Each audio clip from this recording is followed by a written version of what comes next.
Philippine PSC chairman Pato Gregorio faces a nice problem to have. The man behind the country's WTA 125 tennis championship is torn. He wants the Philippines' brightest international player, Eala, to headline the event, but he also wants her to win in the Australian Open, the first major of the world's tennis season. He cannot have both.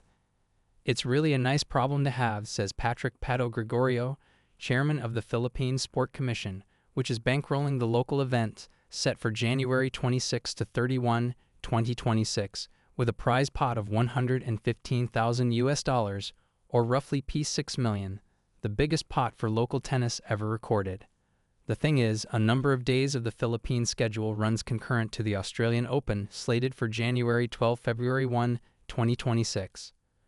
Eala is Filipino's most Googled female personality in 2025, so it comes down to this.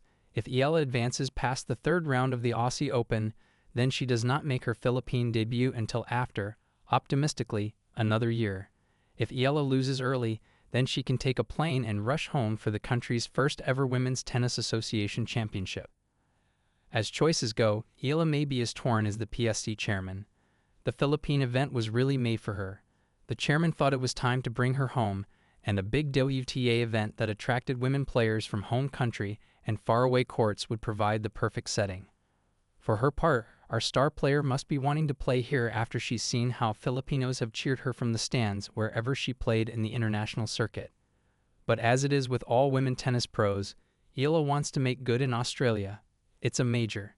It's part of the sport's holy grail. It's where the big tennis stars will go. It's also where those who hope to be bigger stars like Alexa go. I think it's unlikely that Eala will win the Australian Open, but it's not far-fetched to imagine that she could go deep. After all, she reached the semifinals of the Miami Open in early 2025, a WTA 1000 tournament just a rung below the majors, when nobody thought she could get past the first round. If she does good in Australia, it's goodbye Manila 125. Sad for Filipino fans wanting to see her play, but on the other hand, if she goes deep there, it's cause for celebration. She will boost her ranking, she will become a player to be reckoned with in the Pro Tour, and she will put the country on the sports map. Why the date of the Philippine tennis tournament had to fall within the same window as the Australian Open is apparently unavoidable. According to Chairman Gregorio, it was the only date available in the WTA calendar. WTA scheduling explained, and there is an upside to the date, Gregorio adds. Those who lose early in the Australian Open are likely to come over and compete in Manila. This may include big names, which is why, he explains, some tournaments are scheduled inside big ones and in places nearby. It enables those who lose early to bounce back and not leave their long preparation to waste. Meanwhile, with or without Eala, one significant benefit of having the WTA event here is the establishment of a tennis center that meets international standards. Right now, the new center is beginning to rise where the old tennis courts at Rizal Memorial stand.